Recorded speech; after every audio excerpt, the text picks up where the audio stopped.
Bueno, pues vamos con el segundo ponente de esta tarde. Vamos a ver, es una persona que no sabría cómo calificarla, porque la verdad es que todo me parecería poco. Es un gran amigo, una gran persona, una calidad humana insuperable. Supongo que ya sé de quién sabéis de quién estoy hablando. Sí, de Jesús Callejo, gran conocedor sobre las costumbres más olvidadas de nuestra tierra. Hoy tenemos el enorme placer de escucharlo sobre los libros prohibidos. Menudo tema, ¿eh? Nos revelará qué hay de mito, qué hay de leyenda en ciertos libros considerados como mágicos. Por favor, un fuerte aplauso a Jesús Callejo.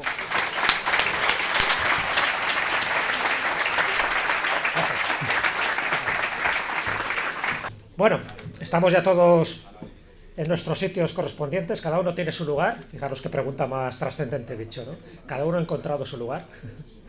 Bueno, ante todo dar las gracias a Inma Argüelles por esta cariñosa presentación, al Ayuntamiento de Alfafar por hacer posible este primer congreso, que seguro que habrá muchos más, y a todos vosotros por haber hecho este pequeño o gran esfuerzo de estar aquí y ahora para no solo escuchar mi charla, sino para escuchar todas las charlas de estos grandes ponentes y grandes amigos. Bueno, a mí me toca el placer de dar una charla que nunca he dado, pero que es un tema que me apasiona, que es el de los libros revelados o conocimientos prohibidos, como así la he titulado. Se escucha bien, ¿no? Me imagino. Como introducción, vamos a ver el tiempo que da. La verdad es que me he pasado a imágenes, sé que hay mucha información, pero lo que sí quiero es que esto sirva de pequeño viaje, no sé si llamarlo iniciático, hacia aquellos libros que tendrían como tres tipos de categorías, y de esos son los que voy a hablar, algunos de forma muy somera, otros me detendré un poquito más. Estoy hablando de aquellos libros raros, extraños y misteriosos, que los hay, y luego pondré unos cuantos ejemplos de esos libros raros y misteriosos, pero también hay como una segunda categoría que son libros condenados o libros prohibidos, por distintas razones, pero que han sufrido penalidades, o bien la obra, o bien los autores, o hay gente o instituciones que han hecho lo posible para que esos libros no llegaran al conocimiento público, sencillamente porque sus contenidos eran peligrosos, eran reveladores, o sencillamente no era el momento adecuado para que se informara a la población, a la humanidad, sobre ese tipo de conocimientos. ¿Bien? Bueno, perfecto, gracias. Y luego una tercera categoría serían los libros revelados. Y cuando hablamos de libros revelados, que además son extraños, son misteriosos, hay algunos que son condenados, pero bueno, para que veas un poco bien esas tres clasificaciones por una parte, ¿no? Los extraños y misteriosos por un lado, los condenados y prohibidos por otro, y luego los libros revelados. Y solo con los libros revelados tendríamos para dar y tomar, porque libros revelados hay desde un punto de vista místico, lo de las beatas, los santos, aquellos libros que cuentan viajes que han hecho al purgatorio, por ejemplo, al paraíso, al infierno, y lo han contado. O sea, son revelaciones que les han dado esas entidades angélicas o incluso demoníacas para contar lo que hay al otro lado, es decir, lo que está más allá del espejo, lo que normalmente no vemos por nuestros sentidos o por nuestros órganos ordinarios y visibles. Es decir, hay todo un mundo invisible que está ahí, pero que necesitamos encontrar las grietas o las madrigueras de conejo para poder acceder a ellos. Y hay personas que dicen que han tenido ese pasaporte para ir y venir, no solo de Magonia, sino de este tipo de reinos, algunos ignorados, algunos pues bastante teológicos y otros bastante místicos. Pero también están, como no, las revelaciones ufológicas, cantidad de familias galácticas que están transmitiendo sus mensajes desde hace mucho tiempo y que muchos contactados, muchos medium, también a través de entidades espirituales desencarnadas, se están recibiendo este tipo de comunicaciones y las dejan por escritos.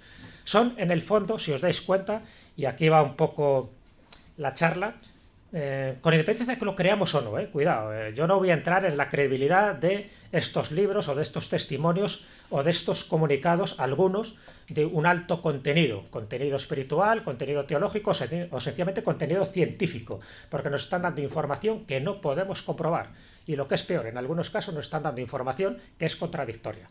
Lo que dicen unos libros revelados o unos contactados se contradice con otros, por ejemplo, cuando hablamos de la vida oculta de Jesús, o cuando hablamos de la vida oculta de la Virgen, o cuando nos están comentando distintos aspectos de la Atlántida o de Lemuria. Es decir, hay muchos libros revelados que tienen que ver con civilizaciones antiguas, y sin embargo lo que dice uno y lo que dice otro es distinto.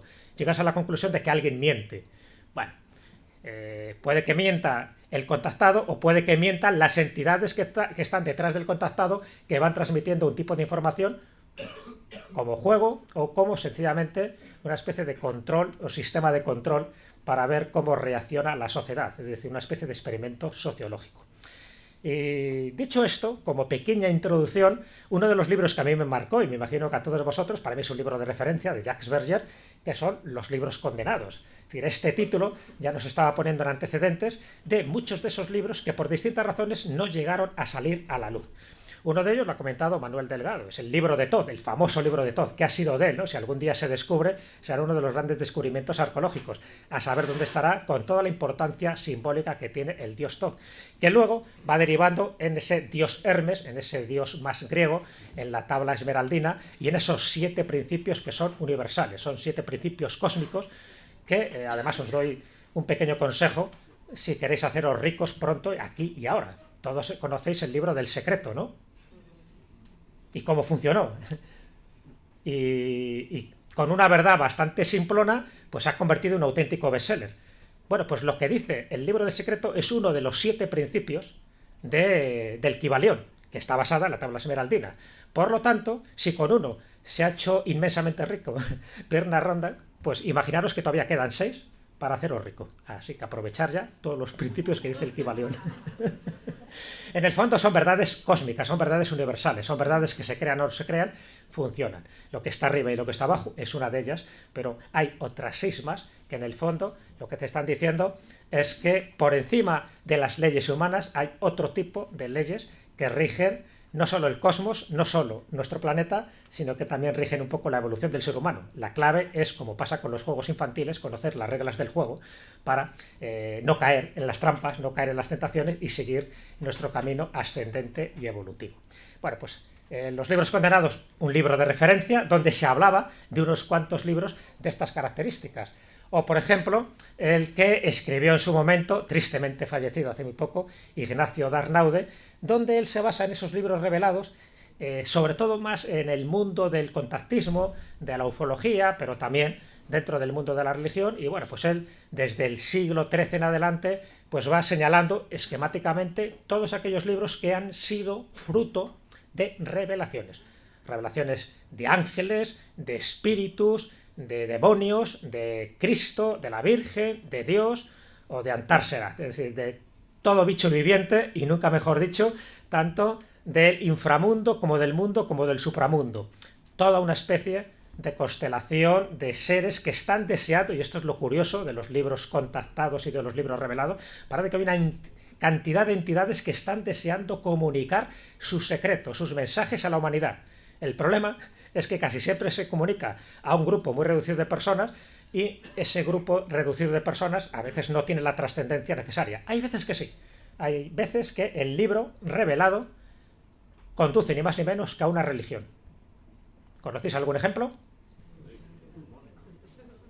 Por ejemplo, por no hablar de la Biblia, por no hablar del Corán, que son dos libros que originan sendas religiones monoteístas. Por ejemplo, el libro de los mormones, el libro Mormón, el de Joseph Smith, es un libro revelado de un ángel llamado Moroni, y toda la historia que no voy a entrar en detalles, pero ese sí tuvo trascendencia, tuvo tanta trascendencia que por hoy son millones y millones de personas que siguen los preceptos del libro Mormón, que por cierto reescriben toda la historia, porque lo que se cuenta de las 12 tribus de Israel y de multitud de cosas relacionadas con la creación o de los primeros hombres que estuvieron en América no tiene nada que ver con lo que dice la geología, la ciencia, la física ni la historia. Es decir, ¿te lo crees o no te lo crees? Eso es lo que tienen los libros revelados. Bueno, pues el libro de Ignacio Darnaude, que son referencias que os doy por si queréis luego ampliar, es fundamental para esto. Y bueno, pues como yo tengo mucha documentación de esto, me he permitido, con vuestro permiso, hacer un pequeño esquema de bueno, pues de distintos libros revelados, en este caso solo referido a los maestros ascendidos. Porque dentro de toda esa tipología de seres que están deseando comunicar sus mensajes, creo que habréis oído hablar de los maestros ascendidos. Habéis oído hablar de Blavatsky, me imagino, habéis oído hablar de Shambhala, de Agartha, de la Hermandad Blanca. Todo esto tiene que ver. Bueno, pues hay maestros ascendidos, incluido Jesucristo, Yeshua, como se dice en algunas de las comunicaciones, que están transmitiendo sus mensajes a distintos contactados, distintos medios, distintos videntes o distintos elegidos, como queráis, me da igual la terminología. Bueno, he puesto unos cuantos. Pues con Jesucristo, con Yeshua, pues está desde Helen Schumann, el famoso curso de milagros, Pamela Krieger, Ramón Chaviria, con Saint Germain. Bueno, Saint Germain la verdad que está de lo más activo el hombre, porque Saint Germain fue un personaje histórico, pero ya sabéis que Saint Germain tenía la pequeña peculiaridad, que no sé si alguno de vosotros lo deseáis, que es ser inmortal. Estaba en todos los siglos, en todos los lugares, en todas las batallas, en todos los amores, en todas las circunstancias. Saint Germain era el prototipo del superhombre, antes de que llegara Superman. Bueno, pues Saint Germain, del que Voltaire, el gran filósofo francés, decía que es el hombre que lo sabe todo y que vive siempre, con razón lo decía, pues Saint Germain, incluso una vez muerto oficialmente, él sigue viviendo, según dicen, pues dentro de esa hermandad blanca, transmitiendo sus mensajes de espiritualidad y de evolución para el ser humano. Y bueno, y hay varios contactados, entre ellas Genoveva Coyle, pero hay muchos más. Bueno, Hilarión, Nabur, Kuthumi, Dual Kul.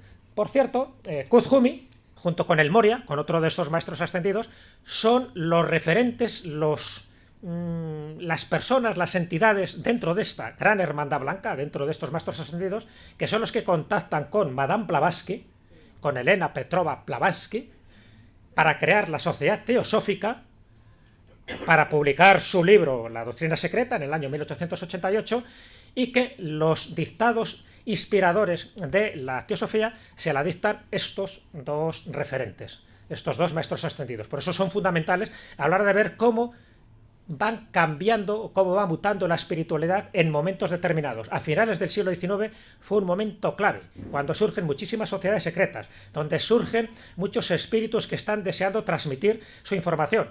¿Os acordáis cómo surge el espiritismo? ¿Quién es el codificador del espiritismo? Allan Kardec. ¿En qué época surge? En esta. Y en el XIX hay un cambio, hay una transformación, posiblemente porque este tipo de espíritus sabían lo que iba a ocurrir, que es lo que ocurre en el siglo XX. Es un siglo XX de transformaciones, de cambios dramáticos y de batallas, entre muchas, la Primera y la Segunda Guerra Mundial. Es como que estaban preparando a mucha gente, a mucha población, para lo que iba a venir, y se dan muchísimos de estos testimonios, muchísimas sociedades de todo tipo, ¿no? Bueno, pues aquí tenéis unos cuantos, incluido Maitreya, como no, que aquí estaríamos hablando del Buda que está por venir, que es un poco el equivalente al Mahdi de los musulmanes, también transmitiendo mensajes, en concreto a Benjamín Creme. Bueno, pues importante, ya te digo, es una pequeña referencia, pero yo creo que muy visual, para darnos cuenta que solo de un sector de estas entidades, que son los maestros ascendidos, no paran de mandar mensajes, no solo en el siglo XIX, también en el siglo XX y, por supuesto, también en el siglo XXI. En el caso de las familias angélicas pasa algo similar, he hecho otra clasificación. Fijaros que os estoy dando información privilegiada, pero que es muy importante también que la tengáis para que veáis la riqueza, la variedad y la cantidad. Cuando hablamos hasta del propio Dios, o sea, ya ni siquiera estamos hablando de una jerarquía inferior, al propio Dios, que además hay película y todo, Conversaciones con Dios, de Neil Donald Walsh. Él llega un momento cuando está en una crisis que, en fin, está a punto de suicidarse, es el propio Dios, que dice, ahora, ¿para qué vamos a andar con intermediarios? Directamente con la jerarquía superior. Y Dios le va dictando, le va diciendo a través de su mente, a través de una sensación, ¿no?, de telepatía, casi de un teléfono sagrado, le va diciendo lo que tiene que hacer, no hacer, pero que no solo sirve para él, sino también para el resto de sus coetáneos, y no solo en Estados Unidos, sino en el resto del mundo, ¿no? Bueno, pues Conversaciones con Dios, que fue un libro, fueron 2 y fueron 3, hasta donde yo sé, posiblemente haya un cuarto. Él siempre empezó a dar conferencias, talleres, porque él pensaba que su transformación interior, que había sido tan radical y tan positiva, podría servir también para otras personas que siguieran sus caminos, siempre y cuando aceptaran una premisa, y era que Dios mismo le estaba dando los mensajes, lo cual era difícil de creer y había que tener muchas tragaderas, pero daba igual, era el propio Dios el que le decía que esos mensajes eran auténticos y que se podían comprobar siempre y cuando se siguieran pues ese tipo de dictámenes y de principios. Bueno, pues a partir de ahí, evidentemente, pues todos los grandes arcángeles como Miguel, Uriel, por supuesto Gabriel, también, aunque menos cantidad, Kirael, de Fred Sterling, ahí es curioso porque incluso hay toda una iglesia en Honolulu, también dedicada a los mensajes de Kirael, Enoch, del Dr. Rutak, Lázaris, en fin, hay muchísimas de estas entidades angélicas, es decir, estamos hablando de seres no humanos que están transmitiendo esos mensajes, pero dentro de una escala evolutiva superior al ser humano, que en este caso serían los ángeles. Ahí tenéis el famoso libro que os he dicho, por si no lo conocíais. Lo recomiendo porque la verdad que las cosas que dicen es un poco como el Kybalión, son verdades del barquero. Lo que pasa es que alguien la tiene que transmitir y si encima viene con el marchamo de Dios, pues ya ni te cuento. En el caso de la vida de Jesús, ¿cuántos libros conocéis? Y si no, ahora vais a ver unos cuantos, que el propio Jesucristo dicta la vida porque me diciendo, bueno, no, los 4 evangelistas la verdad que no han dado ni una, y la verdad de la vida la sé yo, así que ponte a escribir que te voy a dictar, no te creas que 30 o 40 páginas, 600, 6000, las que sean menester, ¿no? Bueno, pues aquí tenéis uno, aquí tenéis de esa mediunidad de la... Bueno, salieron bastantes libros, he puesto unos cuantos ejemplos que además están complementados con las comunicaciones de María y con el apóstol Mateo, que yo creo que estaban deseando también, diciendo, pido la vez, entonces dice Jesucristo, espera primero que digo yo y luego ya seguís vosotros. Pero es que no es el único libro sobre la vida oculta de Jesús, que luego ya sabéis que hay contradicciones unos con otros. Si queréis otro, el de Ovidio Rebaudi, es otro de ellos, ¿no? Vida de Jesús dictada por él mismo, para que quede constancia, que es él el que ha tomado... en fin, la molestia de decir, os voy a contar realmente lo que pasó en el Gólgota o lo que pasó en el Monte de los Olivos o donde fuera. Con lo cual, quiere decir que no tenía demasiada confianza en los 4 evangelistas. Pero claro, si fuera el único, que va, aquí, yo vengo. Mensajes urgentes de Dios el Señor Jesús, Dios Padre, el Espíritu Santo, volumen 6, hay unos cuantos, esto continúa. Me río yo de Juanjo Benítez.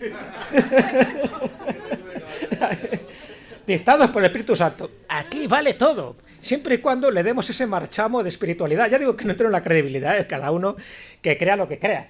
Pero bueno, otro, vamos a ver, no vamos a ser... Vida de Jesús dictada por él mismo, que coste, que coste. Y además para que quede una frase lapidaria, solo por el amor será salvo el hombre. Bueno, otra versión del de Ovidio Rebaudi, porque salieron muchas ediciones, con otra, pero en este caso con una especie de... no sé si de teleplastia, es decir, que un poco como el rostro de Jesús desde el más allá, que yo creo que salió bastante desfavorecido, me da la sensación. Y bueno, y nos vamos pues dentro de esos maestros ascendidos, porque realmente Jesús estaría, ya os he dicho, dentro de esa jerarquía, de esa categoría de maestros ascendidos, pues Connie Méndez, que María José Fernández esta mañana hizo mención a María José, a Connie Méndez. Una Connie Méndez, es curiosa la evolución de esta mujer, es una venezolana que murió relativamente hace poco, pero era pintora, era compositora, músico, hacía caricaturas, hacía de todo y escribía. Y también recibía mensajes. ¿De quién? De los maestros ascendidos. ¿Pero de quién en concreto? ¿Quién es este señor que está ahí? Saint Germain, de toda la vida. Y cuando digo de toda la vida, es por razón, porque es que está. No conozco un siglo donde no haya estado Saint Germain. Y entonces, bueno, pues ella va recibiendo estos mensajes y uno de sus libros famosos es el de metafísica. La metafísica como tal es algo indigerible, pero ella hizo que fuera digerible por mucha gente. Y entonces ese 4 en 1, esa metafísica al alcance de todos, es lo que le dio fama, popularidad, y es lo que hizo acercar un poco el mundo de lo supranormal al mundo de lo más normal, ¿no? Y bueno, pues una de las cosas que ella decía era que tener cuidado un poco con los pensamientos porque todo aquello que penséis se puede manifestar. Eso es muy importante, es uno de los principios básicos. O una de las cosas que ella decía eran los decretos. Dice, cada palabra que expresáis es un decreto. Es decir, es como que estáis sellando un pacto. Por eso tener mucho cuidado con las palabras. Las palabras tienen poder. Los nombres tienen poder. Entonces, cuando hablemos, nunca hablemos porque sí. No digamos nada en vano, porque todo lo que expresemos, fíjate, empezando por todo lo que pensemos, la energía sigue al pensamiento, todo lo que pensemos, ya estás empezando a materializar algo. Si además lo verbalizas y si además lo escribes, se cumpliría eso que dice, ten cuidado con lo que cumples, ten cuidado con lo que piensas y con lo que deseas, porque a lo mejor se va a cumplir. ¿Por qué? Sencillamente porque estás haciendo como una invocación, como una conspiración, diría Paulo Coelho, como una conspiración al universo para que eso se vaya cumpliendo. Bueno, pues lo que te decía esta mujer ya hace unos cuantos años es lo que todo el mundo nos dice, porque lo interesante de todo esto es que si la verdad es única, cada persona que transmita esa verdad con distintas palabras, pero tiene que llegar a las mismas conclusiones. Entonces, lo que dice Connie Méndez, y por eso funcionó y por eso fue un bestseller, es un poco lo que decían los maestros ascendidos, pero lo que decían los filósofos socráticos o los filósofos pitagóricos. Son cosas de cajón, pero que, y aquí está lo bueno, necesitan ser recordadas para que el ser humano no las olvide. Bueno, pues Connie Méndez es una de ellas, teniéndolo todo, teniendo toda la fama, pudiendo dedicarse a lo que quisiera porque era una auténtica artista, pues al final dedicó su vida un poco a la transmisión de este tipo de mensajes y, cómo no, con el maestro Saint Germain omnipresente. Que sabéis que el maestro Saint Germain tenía una máxima. Es una máxima que es un poco como su carnet de identidad. ¿Sabéis cuál es? Esta. Yo soy. Fijaros, 2 palabras perfectas. Y os he puesto esta frase porque me parece que es significativa también de la filosofía, de los maestros ascendidos en general, de Saint Germain en particular, pero de Connie Méndez como transmisora de este tipo de mensajes que en el fondo forman parte de ese inconsciente colectivo.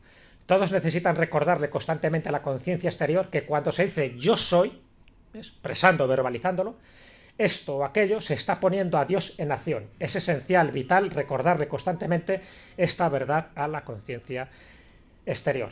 En el fondo veis que todo va un poco a lo mismo, los decretos, aquello que decretamos. Pues os digo que no voy a entrar en detalle en cada uno de estos libros revelados, pero bueno, sí me parecen significativos porque en el fondo son como distintas formas de expresar una única verdad. Nos vamos a las familias galácticas, como no, los extraterrestres tienen que estar presentes, extraterrestres o lo que sea. No siempre hay que hacer caso de lo que dicen este tipo de contactos. Pero bueno, pleiadianos, bueno, todos los que queráis. Arturianos, sirianos, draconianos, la verdad que parecen los Pokémon. Es una especie como de, vamos a ver quién es el que contacta conmigo. Sintonizas el dial y dice, anda, el comando Astar. Dice, y bueno, el comando Astar, de Astar será, ni os cuento, ¿no? Todo lo que hay por allá. Y eso he puesto unos pocos, pero unos pocos. Bueno, os he metido por ahí, bueno, el de arriba sobra el al, serían telosianos, lo de Telos serían los del monte, el de Monte Sasta, sabéis que dicen que debajo hay una ciudad intraterrena, igual que pasa con la ciudad de Erx. Bueno, pues también, ¿por qué no forman parte de este juego los intraterrestres? No solo vamos a hablar de extraterrestres. Así que bueno, pues ahí tenéis unos cuantos ejemplos, incluso a los que van en contacto a nivel individual, porque no todo el mundo forma parte de una familia galáctica, hay algunos que van como outsiders, van por libres, ¿no?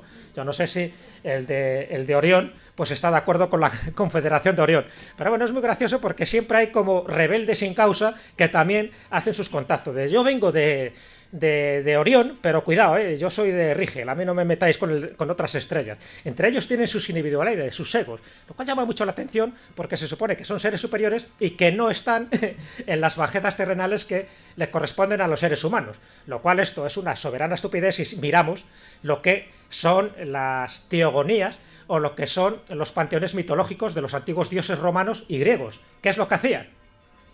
Lo mismo que los seres humanos. Comían, bebían, follaban, hacían de todo. Dice, pues estos son los dioses, pues anchas Castilla. Bueno, habéis tomado nota de las familias galácticas, que no lo voy a poner más veces. Cuando hablamos, evidentemente, de familias galácticas, si entramos de lleno en el mundo ufológico, hombre, el libro de Urantia es esencial.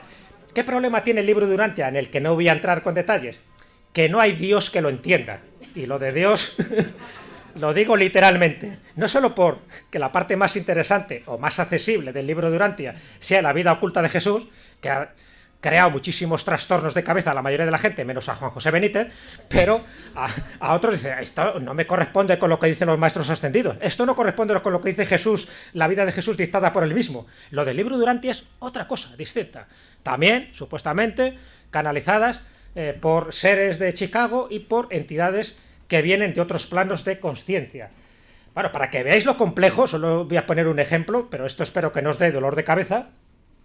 Aquí tenéis. Esto es una pequeña referencia de cómo es la creación del universo, de los universos, se habla de 7, la creación del mundo, la creación de Adán, en fin, la creación del género humano. No tiene nada que ver con lo que sabemos hasta el día de hoy. Si esto es verdad, tirar todos los libros que tenéis, no sirve para nada. Esto no tiene nada que ver con lo que nos han dicho y nos han contado. Pero aquí, como diría José Mota, y sí.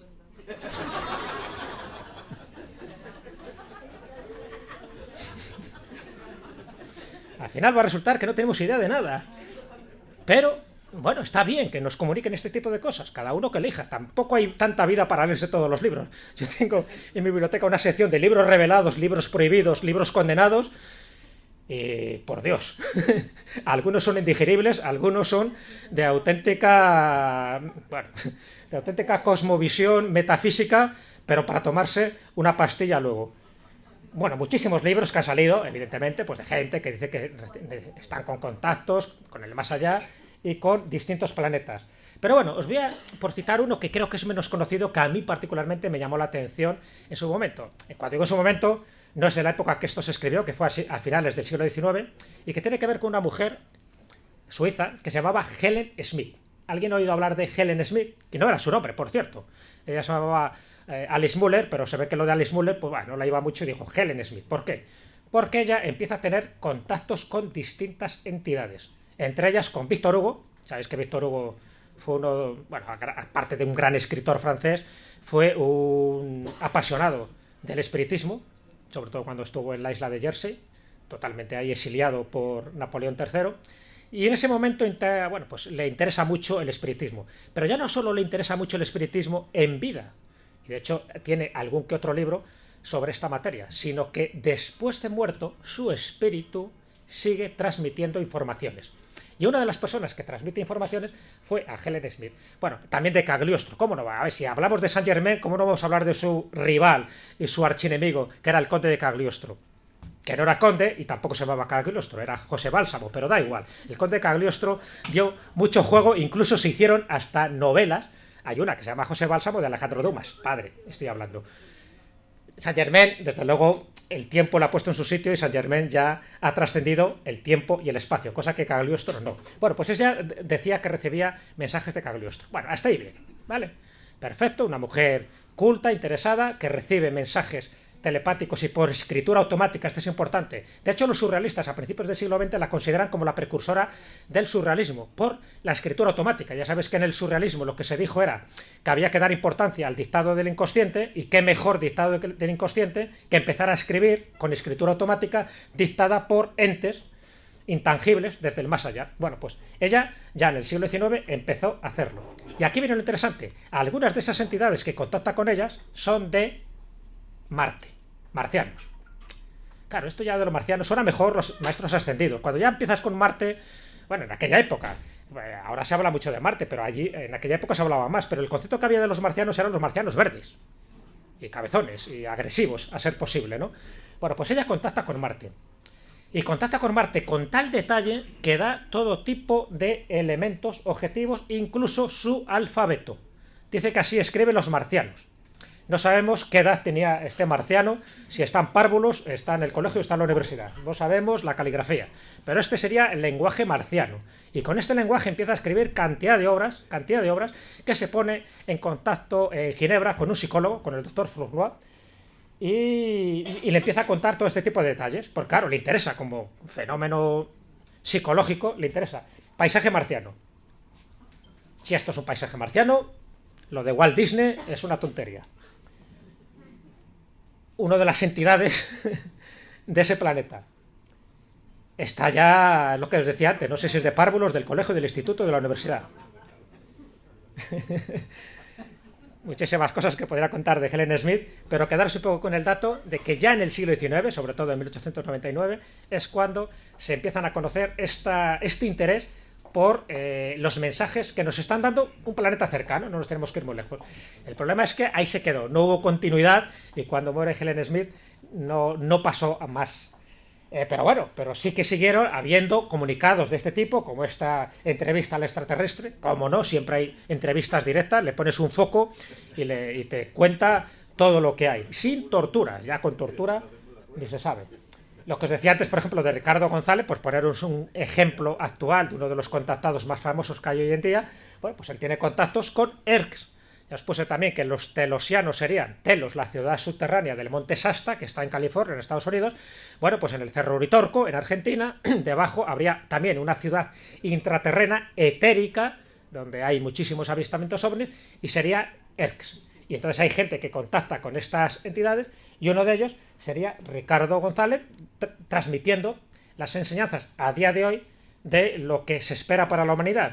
Qué curioso, y esto siempre es preocupante, que siempre nos hablan de que tiene que haber un cataclismo, de que tiene que haber un apocalipsis, de que tiene que haber una reforma de la raza humana, que luego sí, que luego será un reino de paz, de alegría, de virtudes, pero que antes tienen que desaparecer unos cuantos miles de millones de personas. Y esto al final, como decía un amigo mío, dice, el apocalipsis va a llegar y vamos a quedar muy pocos. Él era muy optimista. Fijaros lo que decía de Víctor Hugo. Cuando hablamos de estos mensajes que se reciben desde el más allá, estamos hablando de espíritus desencarnados. Ya lo sabes, dentro del espiritismo hay muchísimas de esas entidades que cuentan sobre todo vida de ultratumba, vida del más allá, es decir, personas que han fallecido, pero que tienen como una especie de chollo o de privilegio para poder comunicarse con los vivos, los que estamos aquí en este mundo tridimensional, y nos transmiten sus mensajes. Pero es que Víctor Hugo, os decía antes, él sigue mandando mensajes desde el más allá. ¿Y a quién está mandando mensajes desde el más allá? No mensajes, está escribiendo novelas. El hombre se ha quedado con ganas de escribir más novelas, se ve que no le dio la vida para tanto, y es que está mandando ya no un informe de 2 páginas, no, ha cogido a Divaldo, que es uno de los grandes espíritus vivos brasileño que existe ahora, y se ha puesto a dictarle novelas. Yo cuando voy a la Sociedad de Estudios Espíritas de Madrid, que doy alguna charla, de vez en cuando me regalan alguna novela escrita por Víctor Hugo desde el más allá. Digo, pues, qué curioso, dicen que han hecho un estudio, en fin, del estilo literario de Víctor Hugo cuando estaba vivo, con el Víctor Hugo de su espíritu, y dice que es muy similar. Ahora bien, el que elija los títulos de estas novelas desde el más allá es para correrla a gorrazos, porque si no, fijaros, Ardua Ascensión, pues, ¿qué título es este? Sublime Expiación. Hombre. Todas, por Divaldo Franco, todas canalizadas. Todas son novelas de Víctor Hugo, ya te dice, se ha quedado con ganas. Parias y Redención. Pero por Dios, ¿no tienen ahí alguien, un agente literario, que les diga, hombre, no, estos títulos no se pueden convertir en bestsellers? Los diamantes fatídicos. Bueno, esto ya... ¿Ves? Todos es dictados por el espíritu de Víctor Hugo. Llamativo. Por eso digo que Víctor Hugo sigue ahí. Incluso os cuento una anécdota. Estuvimos hace 3 años, Begoña y yo, en Vietnam. Y en Vietnam tienen una religión muy curiosa, única en el mundo, muy genuina, una religión Frankenstein. Porque es una religión que es la unión de muchas religiones. Allí es un sincretismo tremendo, porque es una religión donde hay cosas, y bueno, incluso en sus templos, ¿no? En los templos que hay en Vietnam del sur, son templos donde encuentras elementos budistas, taoístas, musulmanes, cristianos, y de todo lo que te puedas encontrar. Y tienen como una especie de triada de santones o de espíritus que son los que le siguen protegiendo. Y entonces, dentro de estos santones, bueno, aparte de Jesucristo, de Buda, de Mahoma, en fin, los tienen todos, ¿no? Yo creo que se han buscado a todos los artífices espirituales del mundo, pues para estar congraciados con ellos y para que no les pase nada. Gran horror, porque en la guerra de Vietnam tomaron partido por los norteamericanos y luego el Vietcong, pues al final quema todos sus templos. Sufrieron bastantes penalidades. Pero bueno, dentro de esa jerarquía espiritual que tienen, ¿con quién nos encontramos? Además estaba allí puesto en gran formato, con su gorro francés. Víctor Hugo. Víctor Hugo no estuvo nunca en Vietnam, pero sin embargo dicen que cuando se crea esta religión a principios del siglo XX, Víctor Hugo es uno de los que más participó en dar mensajes y en auspiciar y alentar que esta religión, que es el caodaísmo, Cao Dai es el nombre de Dios, por cierto, representado con un ojo, que te ve por todos los lados. Tú entras en el templo y hay 2 cosas que te llaman la atención. Nosotros fuimos en un momento que había una ceremonia. Primero, el ojo. Bueno, claro, también ellos, buscando eso, también tienen reminiscencias masónicas, ¿no? Porque el ojo de Dios está en todos los elementos sagrados y herméticos. Bueno, hay un ojo que te ve por todos los sitios y luego una música monocorde, rítmica, pero de estas de aburrir a las piedras, que entras en un estado alterado de conciencia, efectivamente, pero por lo monótona que es, y al final dices, claro, que al final acabas viendo a Víctor Hugo en persona. Bueno, llamativo, ¿no? Lo de Víctor Hugo. Nos vamos a otro personaje, Aleister Crowley. Yo creo que es muy conocido por todos, ¿no? Aleister Crowley, Manuel Delgado lo conoce bien, ha estado muchísimas veces en Egipto. Bueno, pues Aleister Crowley tuvo una epifanía en Egipto, ¿cómo no? en las pirámides. No solo la tuvo Napoleón cuando pasó una noche en la pirámide, no solo la han tenido grandes personajes como Paul Brunton, incluso Javier Sierra, que lo ha contado en alguna otra ocasión, sino Aleister Crowley, antes de que fuera tan conocido, antes que empezara a decir que era la bestia, que su nombre era el 666, estas cosillas que él dijo. Aleister Crowley, en 1904, en abril, cuando iba con su mujer escarlata, de las muchos que tuvo, una especie de musa femenina que siempre llevaba, pues tuvo una experiencia, y esa experiencia es contactar con un espíritu que se llamaba Aiwass. Y ese espíritu Aiwass le dicta lo que es el libro de la ley. Y el libro de la ley tiene una premisa básica. ¿Sabéis cuál es? Haz tu voluntad. Esa es la ley.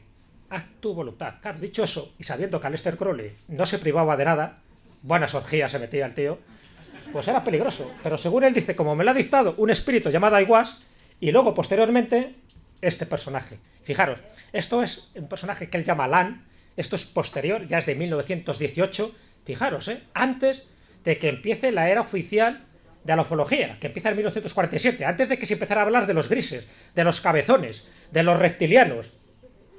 Él ya dibuja a esta entidad que más cabezón que esa la vais a encontrar pocas veces. Curioso. Será verdad lo de Aiwass, será verdad lo de Lan, pero el hecho es que su libro, el libro de la ley, se ha convertido pues en todo un referente, aquí tenéis la portada original, en todo un referente de muchas contraculturas que hubo, ¿no? Porque él la verdad es que se metió en todos los fregados, le echaron de todos los lados, incluso estuvo en Sicilia, y fijaros la que lió, que hasta el propio Mussolini le echó por escandaloso. Porque Mussolini dijo, esto ya te has pasado. Lo dijo Mussolini. Pero interesante porque volvemos otra vez a un espíritu inmaterial, intangible, que está dictando algo que luego marca el devenir cultural y espiritual de toda una generación, como le pasó a Aleister Crowley. O ya cuando vamos a este tipo de entidades, que posiblemente sean más conocidas, y me imagino que conocéis a esta entidad llamada Ranta, que la canaliza una mujer... me llamó la atención la biografía de esta mujer, Knight, JZ Knight, que ¿sabéis dónde nace? Nació en Roswell. Yo creo que ya estaba destinada, ¿no?, a este tipo de manifestaciones. Ella nace en Roswell y bueno, con el tiempo, sobre todo a partir de 1977, tiene contactos con esta entidad que se llama Ranta. Por cierto, una entidad que dice que venía de la que era la antigua Lemuria. Acordaros que antiguamente siempre se habla de dos continentes principales, que es Lemuria y la Atlántida. Lo de Mu vamos a dejarlo de lado, que eso tendría mucha chicha, con el coronel Churchill y con sus tablillas nacal que nadie encontró. Pero Lemuria y la Atlántida eran como dos civilizaciones encontradas. Y él dice, Ranta, que este era un personaje de Lemuria, que estaban tiranizados por los atlantes y que él al final se convierte en una especie de Moisés y logra liberar a su pueblo. Bueno, pues él cuenta toda la epopeya a esta mujer, a Knight. Y bueno, pues dentro de esas cantidad de comunicaciones que han tenido una trascendencia tremenda, no solo en Estados Unidos, sino en el resto del mundo, pues bueno, hay frases como esta, ¿no?, que lo milagroso no sucede en el pasado, en el futuro, sucede en el momento que estás presente, en contemplación. Es ahí cuando sucede el milagro. Fijaros que siempre este tipo de frases las puede suscribir cualquier entidad, cualquier maestro, cualquier gurú, cualquier sacerdote o cualquier imán. Es decir, estamos hablando de frases que forman parte un poco, ya digo, del inconsciente colectivo y por supuesto de los arquetipos universales. Pero bueno, interesante, ¿no?, que en este caso esta entidad Ranta se convierta en alguien tan famoso y porque estuvo durante muchos años, igual que pasó con Set, también otra de esas entidades canalizadas por Jane Roberts y que ha generado también bastantes libros. Pero bastantes libros ya no solo de las comunicaciones, sino de las distintas terapias y talleres que se hacen alrededor de los mensajes recibidos por Jane Roberts. O el curso de los milagros, que os decía antes, que a día de hoy se siguen haciendo, pero que en el sustrato, en el fondo, estamos hablando de cosas que dicen que sirven, que ayudan, que curan, que tonifican, pero que el mensaje no es de un ser humano, no es de alguien que un día se inspiró y hizo una poesía o escribió una novela, sino sencillamente de entidades que están al otro lado del telón, o bien al otro lado del espejo, o bien al otro lado de esa madriguera de conejo, y que van transmitiendo cosas que consideran que son necesarias para el momento que está pasando la humanidad. Bueno, pues el curso de milagros a día de hoy se siguen realizando. Aquí tenéis una de las premisas dentro de la lección 1, porque hay muchísimas lecciones, es nada de lo que veo significa nada. Fijaros un poco qué frase también más profunda que lo dice todo y no dice nada, pero todo está en función del contexto y también del momento en el que uno recibe este tipo de enseñanzas. Bueno, pues otra de las entidades, Torá, la sincronía de tu vida, es decir, por no... Más conocido posiblemente será Bárbara Marciniak. Me imagino que este es un libro que se convirtió en un bestseller, Los mensajeros del alba. Aquí estamos hablando de los pleiadianos, de las Pléyades. De las Pléyades hay muchísimas entidades que dicen proceder de allí y que están deseosos de ayudarnos. De hecho, estos seres, aquellas personas que han visto a los pleiadianos, se parecen muchísimo a nosotros. Eso sí, mucho más guapos, más altos, más inteligentes. Es como la raza mejorada, pero procedente de las Pléyades. Pues Bárbara Marciniak ha recibido muchísimos mensajes, y no solo a nivel de Pléyades, sino diciendo que muchos de los animales que ahora mismo están en el planeta Tierra, como pueden ser los delfines o como pueden ser las ballenas, que son entidades altamente evolucionadas. Lo que pasa es que han adoptado esa forma para vivir en el planeta Tierra. Familia de Luz también es otro de esos cuentos, enseñanzas que ya he transmitido, pero siempre bajo el auspicio, bajo la inspiración de estos seres de las Pléyades. Es un ejemplo más, pues podía poner también de los draconianos y demás gente, pero bueno, de los Pléyades era muy significativo, ¿no?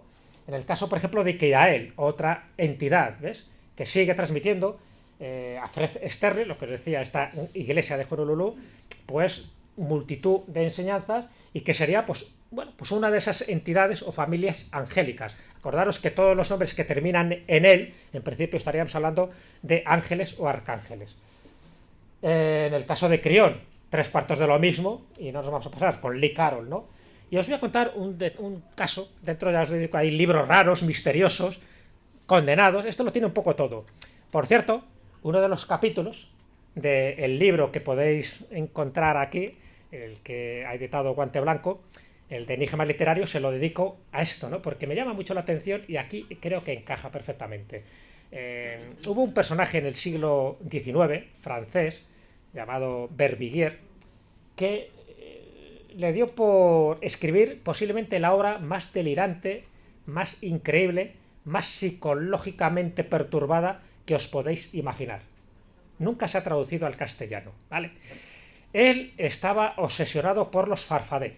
Y me diréis, ¿quién eran los farfadet? Bueno, dentro del mundo de los duendes, en Francia, aquí en España tenemos muchos, ya sabéis que yo tengo un libro que se llama Duendes, donde he recogido más de 50 nombres para referirse a los duendes. Desde Follet, Trasgos y demás. Bueno, pues en Francia hay una gran familia de duendes que se llaman los lutins. Y dentro de los lutins hay una especie de duendes que son los farfadet, que son espíritus más nocturnos, más negruzcos, más peludos y más perversos, y que viven en las cuevas y de vez en cuando se inmiscuyen en los asuntos humanos. Bueno, pues esta vez le tocó la China al Verbier. Y en 1821 él publica un libro, mejor dicho, 3 libros, porque son 3 volúmenes, contando esto. Ya digo, una versión solo están en francés, sé que hay algún editor que estará interesado en publicar la edición en español, donde habla de los farfadet, o no todos los demonios son del otro mundo. Porque él pensaba que estos farfadés estaban en la Tierra, estaban en Francia, estaban en París, y la habían elegido a él pues para complicarle la vida. Él veía farfadés por todos los lados y lo va contando, página tras página, va contando estas historias. Él era, imagínate, un funcionario de loterías, es decir, tenía una vida gris de funcionario, tranquilo. Y de buenas a primeras se le presentan estos farfadet, o lo que él creía que era farfadet, y como le perturban en su vida, él ve farfadés en el panadero, en el tendero, en el cura, en todo el mundo ve un farfadet, dice que eran aliados de Belcebú, pues tiene distintos medios farfadeanos, o sea, inventa una palabra. ¿Sabéis cuáles eran los medios farfadeanos? Aquí estáis viendo ya alguna cosilla, a ver si tengo aquí para apuntarlo. ¿Veis esto? Esto es un corazón de buey, hervido, que si le ponías alfileres, dice que te cargabas unos cuantos farfadet. Entonces el tío se iba a la carnicería y se compraba corazones de buey que luego hervía y les clavaba alfileres por todos los lados. Y me imagino que con una risa maléfica de cruces que se ponía por ahí. El tabaco, dice que el humo del tabaco les mareaba. Entonces, una vez que les mareaba, dice que los metía en una botella y como el diablo embotellado o el genio de la lámpara. Ahí los dejaba. El hombre estaba como una auténtica regadera. El problema es que no sabemos, aquí tenéis imágenes, porque el libro que publica, estos 3 libros, está totalmente convencido de que esto es así, que es una forma de conjurar a los farfadet. El problema es que no sabemos si realmente él estaba viendo este tipo de seres y por lo tanto el libro no deja de ser como una información privilegiada de que estas entidades están ahí y que de vez en cuando, cuidado, que pueden amargar a un personaje, o sencillamente todo era fruto de su imaginación, pero claro, un fruto de su imaginación que le llevó muchos años escribir el libro, publicar estos 3 tomos, y aquí viene lo divertido o lo gordo. Una vez que lo publicó, una vez que todos sus coetáneos se rieron de él, hizo todo lo posible para buscar los libros y destruirlos. Porque, no sé si por un momento de lucidez, él dijo, ¿pero qué he hecho? O bien porque había revelado una verdad que no debería haber revelado, o bien sencillamente porque se dio cuenta de la estupidez que había hecho escribiendo 3 tomos hablando de los Farfadet. El hecho es que no pudo destruir todos los ejemplares, algunos se escapó, y gracias a eso podemos hablar, ¿ves? Ahí los tenéis, a Berbigier con sus Farfadet rodeado por todos los lados y con todas las formas demoníacas posibles, porque él asociaba a los Farfadet con entidades del inframundo, del infierno, del demonio, de Belcebú en concreto. Y el libro, ya digo, es una maravilla. Incluso si había un incendio, evidentemente eran los Farfadet. ¿Quién lo había publicado? Si desaparecía algo, eran los Farfadet. Si te rompías un dedo, era el Farfadet. Siempre eran los Farfadet. Por eso digo que si queréis más información, le dedico un capítulo que no deja de ser interesante por lo que os decía, ¿no? Esa dicotomía de si realmente estamos hablando de un chalado o de alguien que reveló cosas que no debería haber revelado. Y si hablamos de libros prohibidos, evidentemente, acordaros que la Inquisición, cuando tomó cartas en el asunto, cuando fue creada por los reyes católicos, lo que es la Inquisición española, cuidado, hay mucha gente que cree que la Inquisición solo fue española. Hubo una primera Inquisición, la que se llama la Inquisición medieval, que fue francesa, que fue para perseguir a los cátaros o los albigenses. Luego está la Inquisición española, ya de 1465, y en esa Inquisición, claro, una de las cosas que había que regular, que eran las normas de la fe, había que hacer una lista de libros que tú podías leer sin que perdieras tu alma, sin que pusieras en peligro tu alma. Entonces, bueno, pues ahí os podéis imaginar, sobre todo esa lista la hace Carlos I o Carlos V de Alemania.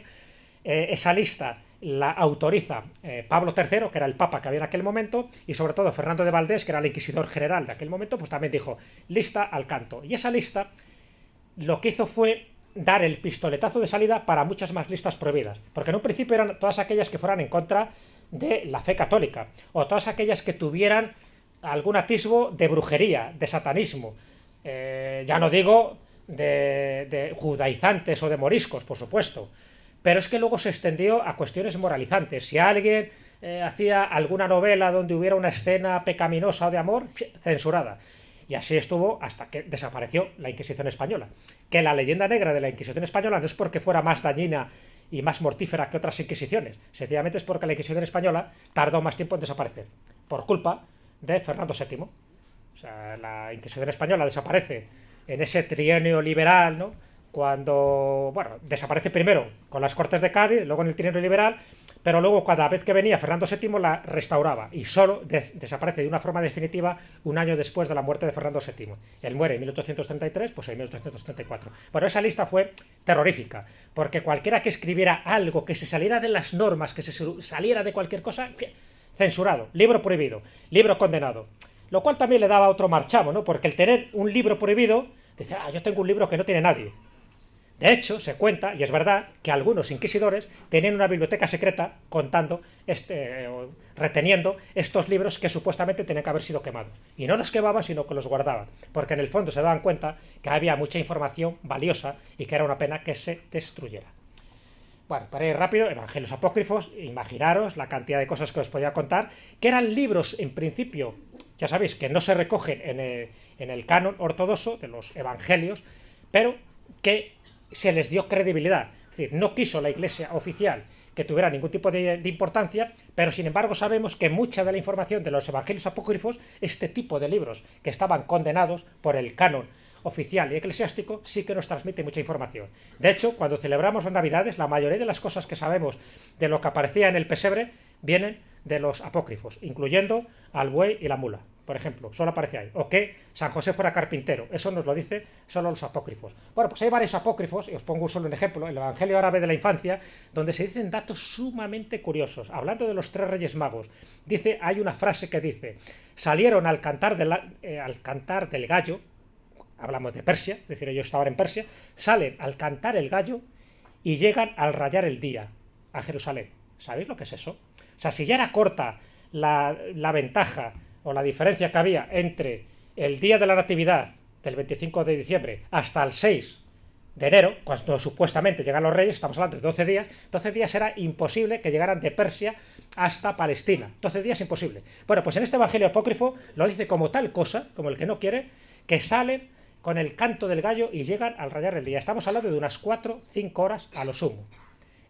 Un elemento distorsionador, extraño, una teletransportación, pero que no es el único libro que lo dice. El Cabra Negas, por ejemplo, el libro religioso de los etíopes, dicen cosas similares. O cuando se habla del Arca de la Alianza, dicen cosas similares. ¿Qué quiere decir? Que este tipo de libros, y ahí viene lo interesante, nos está hablando de un tipo de tecnología que a lo mejor existía en aquella época y que luego con el tiempo ha desaparecido, se ha prohibido o ha quedado relegada al olvido.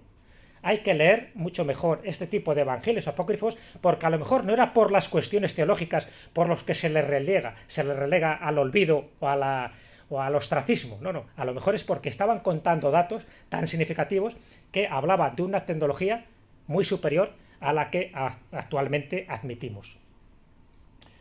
Bueno, y por supuesto los grimorios, ¿no? Los libros satánicos, los libros de las brujas, los libros negros, los libros nigrománticos, multitud de cosas. Por ejemplo, el Grimorio Umberum decía que había sido escrito por el mismo diablo, para darle credibilidad. Era mentira, es un libro del siglo XVIII, pero está llena de encantamientos, de conjuros, de invocaciones. ¿A quién? A demonios, a elementos infernales. Todo eso generó que evidentemente no solo estaban en los libros prohibidos de la Inquisición, sino que aquel que quería condenar su alma para siempre, te decían, lee un libro de estos. Pero también estos libros te daban información para curarte, para poder estar en 2 sitios a la vez, incluso para levitar o para hacer las cosas más increíbles que te podías imaginar. Yo no sé si será verdad o mentira, pero no fue el único grimorio que se dedicó a este tipo de disciplinas. Y ahí tenéis, este es un ejemplo muy claro. ¿De qué libro es este? Su libro es el libro más grande del que se tiene conocimiento.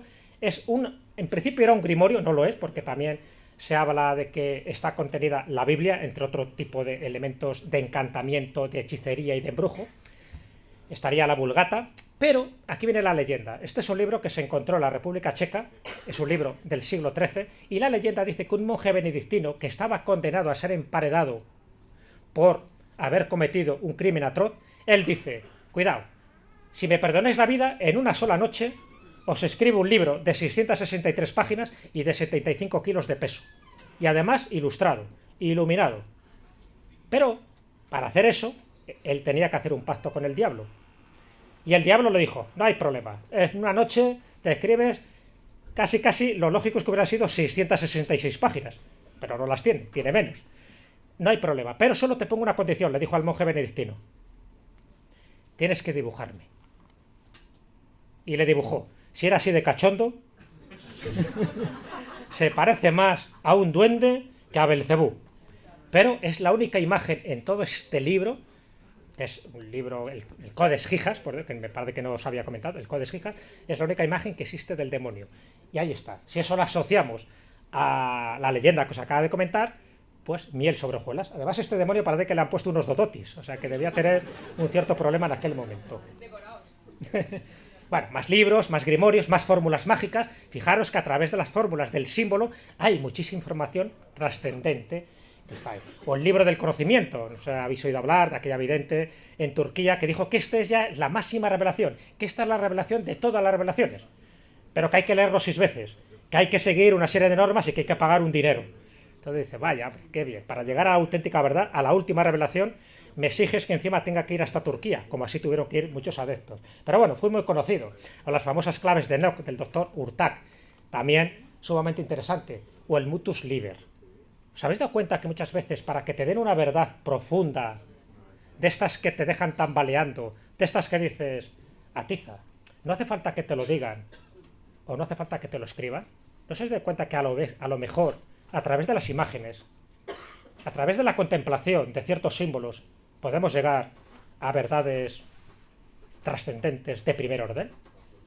Eso es lo que se dice del tarot, por ejemplo, que en el fondo sería un trasunto de ese mítico libro de Thoth.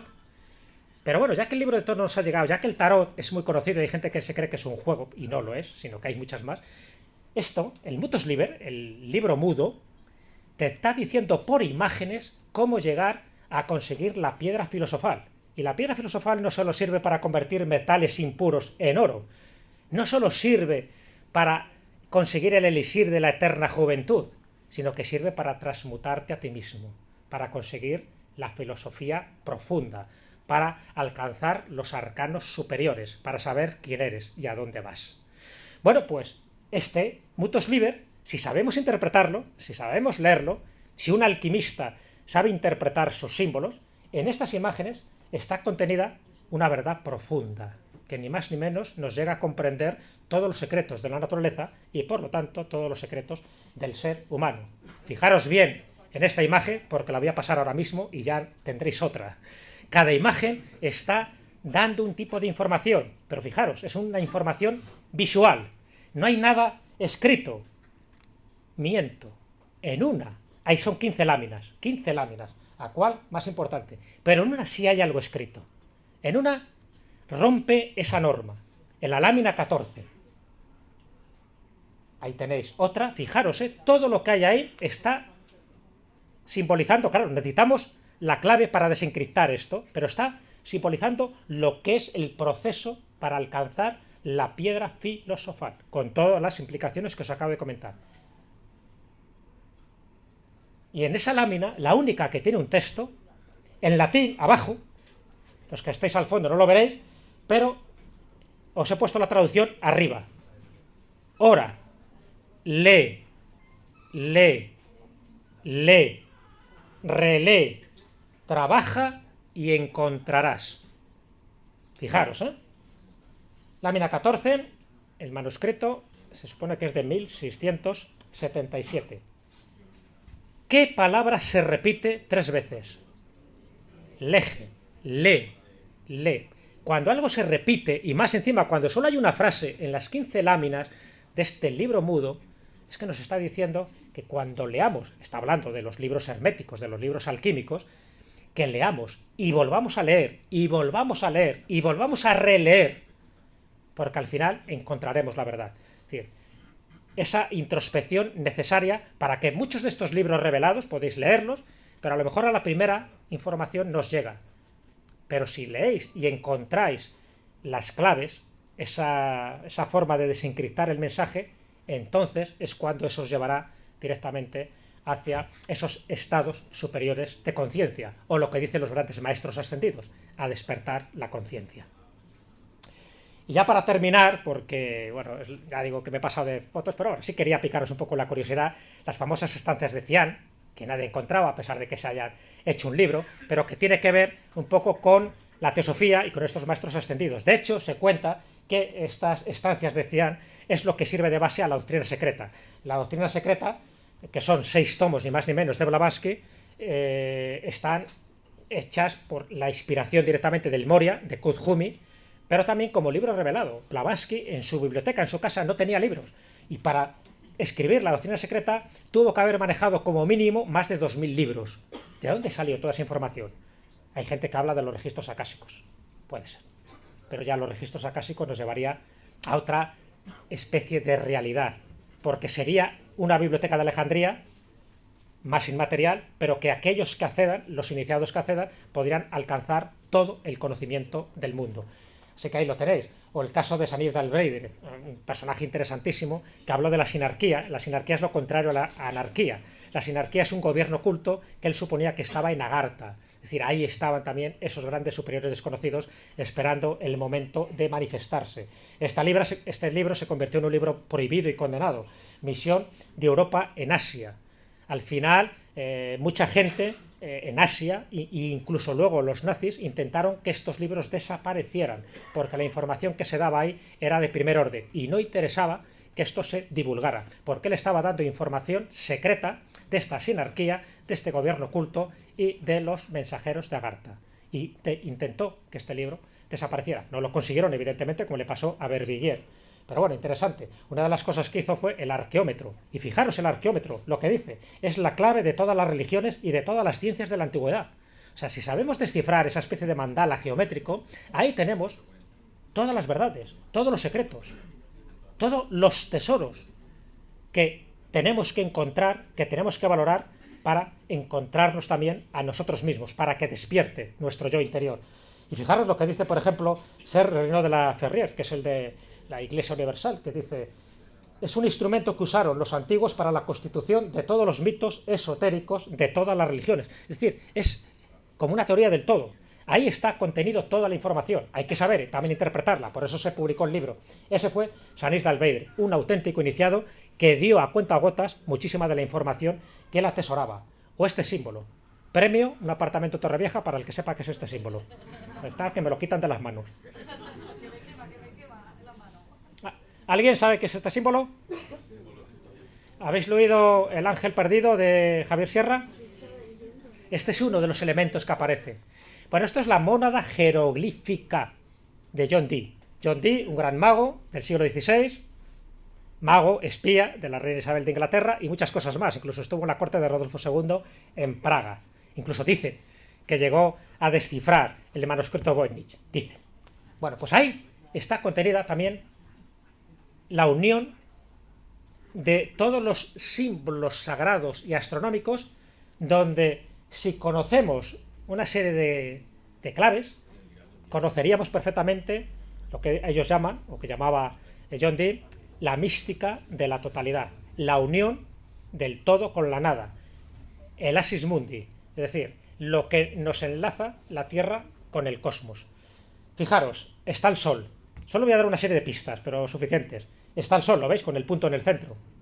Está la Luna, la parte de arriba. Abajo hay una cruz, está representando los 4 elementos.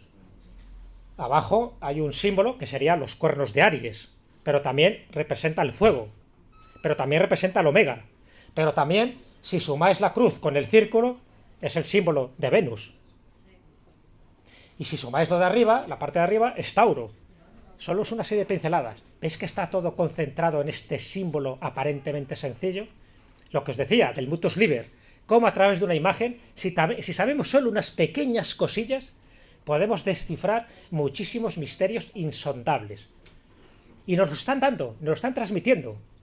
Lo que pasa es que a veces, o bien porque estamos dormidos, o bien porque no tenemos la preparación adecuada, o bien porque no nos interesa, o sencillamente porque no es el momento para aprender este tipo de cosas. ¿Sabéis quién es este personaje? Me queda otro apartamento en Torrevieja. Para que lo acierte, ya que fallamos en la mónada jeroglífica. Este es Filemón, nada que ver con Mortadelo. Pero sí conocéis a Carl Gustav Jung. Él publica un libro que se llama El Libro Rojo. Él lo escribe desde 1914 hasta 1930, pero es un libro que se publica muy tarde. Se ha publicado en 1999. Pero durante ese tiempo, él transcribe, fijaros Jung lo que sabía, ¿no? Y todo lo que pudo incorporar, ¿no?, al resurgimiento de esa nueva psicología, ¿no?, que se separó tanto de la de Freud. Bueno, pues una de las cosas que él dice, y lo dice Jung con toda la credibilidad que merece este personaje, es que él tenía un daimón. Un daimón es una especie como de espíritu familiar, espíritu protector, igual que decía que tenía Sócrates, y este daimón era Filemón. Y en este libro rojo, que es un libro iluminado e ilustrado por él mismo, lo dibuja. Este es un ser, no de este mundo, que le inspiró, que le facilitó muchísima de esa información que luego dejó plasmada en otros libros. Su daimón, su ser espiritual, su ángel de la guarda, llamarlo como queráis. Y estamos hablando de Jung, no estamos hablando de un cantamañanas cualquiera. O se ha acabado la pila, porque se ve que aquí ya no ha ido ya para más. Lo cual tiene su gracia. ¿Podéis pasar con la mano la siguiente imagen? Y ya termino. Estoy dando tanta información que ya se me revelan las máquinas. Ha dicho ya la pila, dice, hasta aquí hemos llegado. No cuentes más, porque al final vais a tener demasiada información. Bueno, si lo podemos pasar bien y si no, da igual. Lo importante, tenía otras cuantas imágenes por ahí, pero bueno, más un poco de lo mismo. Pero ya termino. Lo importante de todo esto, y es un poco la conclusión final, es que os puedo poner más ejemplos de libros. Esta no tiene nada que ver. Está muy bien. Porque no deja ser el perro guardián. Hemos pasado de Filemón casi a Goofy. Nada, déjalo, no pasa nada. No pasa nada. Como conclusión, bueno, eran más imágenes, como veis aquí está Benjamín Solá de Paravicini, muchísima información, ¿ves? Platos voladores en el mundo, y esto lo publicó en el año 38, es decir, fijaros un poco concepción. Ha habido muchos canalizadores, hemos tenido muchos medios, muchas personas que se han considerado como teléfonos de Dios, de la Virgen, de los santos o del que sea, maestros ascendidos o ángeles o seres de otro mundo o de otros planos. Pero lo importante es que, con independencia de todos estos libros misteriosos, raros, extraños, condenados, prohibidos, revelados, fijaros los adjetivos que se pueden dar, a pesar de que cada uno sería distinto, lo importante, y es con lo que yo me quedo, y es con lo que yo intento transmitiros con esta charla especialmente preparada para vosotros, y muchos de esos libros los tengo en mi biblioteca, es que, con independencia de lo que os llene o os aporte estos libros, estas lecturas, o que estéis más a favor o más de acuerdo con determinados autores o determinadas entidades, unos dicen, no, yo soy más de Kirael, yo soy más de Crión, yo soy más de los pleiadianos, da igual. Lo importante es que, con independencia, ya digo, que creamos o no creamos en la verdad de estas revelaciones, el hecho es que desde siempre, y cuando digo desde siempre es desde hace más de 3000 años, hay entidades que se han querido poner en contacto con nosotros. En algunos casos han creado religiones, en otros cultos más minoritarios, en otros casos sectas, y en otros casos sencillamente pequeños grupos de oración. Pero es llamativo que tantas entidades, vamos a llamarlas no humanas, estén deseosas de contar sus historias a través de mensajes telepáticos, a través de la escritura automática o a través de los distintos medios, incluido la Ouija. Es decir, sí que, y mi reflexión va por ahí, sí que deberíamos tener un poco nuestra mente abierta, porque a lo mejor, entre tanta bazofia de mensajes revelados, entre tanto mensaje contradictorio, entre tanto pirado, sí que nos podemos encontrar, entre col y col, un poco de lechuga, nos podemos encontrar con auténticas verdades, pero para saber dónde está la verdad, de dónde está el error, de dónde nos la quieren meter doblada, ahí es cuando tenemos que hacer caso a nuestro corazón. Nuestro corazón es el que nunca nos engaña. Acordaros lo que decía el Popol Vuh, el libro sagrado de los mayas quiché, que decía que cuando estés en una encrucijada y no sepas qué camino elegir, siempre elige el camino que tenga corazón, porque ese nunca te defraudará y te va a llevar a buen puerto. Bueno, pues lo mismo cuando caiga en vuestras manos alguno de estos libros. Preguntar a vuestro corazón si realmente la enseñanza que os están transmitiendo es válida para vosotros aquí y ahora. Y recalco las palabras, aquí y ahora. Porque si son válidas, da igual la entidad que esté detrás. Lo importante es que cada mensaje, cada libro, cada información llega a la persona adecuada en el momento adecuado. Y entonces, aunque descubramos que hay libros que son falsos, libros que están hechos exclusivamente por cuestiones monetarias o crematísticas, no olvidemos que también hay libros que nos están revelando muchísimas verdades y que a veces no las estamos valorando o que las estamos dejando de lado. Muchos de estos libros que os acabo de decir son buenísimos, son muy interesantes y llegan directamente a nuestra mente y llegan a nuestro corazón. Por lo tanto, siempre tener esa mente abierta, no creer en nada, pero tampoco rechacéis nada, porque al final en el medio está la virtud. Lo decía Aristóteles y lo decían los grandes maestros, ascendidos y descendidos, no lo sé, pero los grandes maestros sabían que siempre en el medio está la virtud y que siempre tenéis un daimón, un espíritu protector, un ángel de la guarda, lo llaméis como lo llaméis, y ese siempre va a ser vuestra mente, siempre cultivar vuestra mente, es el modelo perfecto para dictaminar lo que hay de verdad o mentira en todo aquello que recibís, y siempre hacer caso a vuestro corazón. Vuestro corazón nunca os va a engañar. Vuestro corazón os puede desviar del camino para que sigáis aprendiendo más cosas, pero a la hora de la verdad, ese corazón, ese gran corazón, ese yo soy que decía Saint Germain, es el que tiene que servir de baluarte para que en cualquier momento, en cualquier duda, en cualquier disputa y en cualquier circunstancia, siempre hacerle caso. Os digo y os aseguro, y lo sé por experiencia, que os llevará a un buen puerto. Muchas gracias.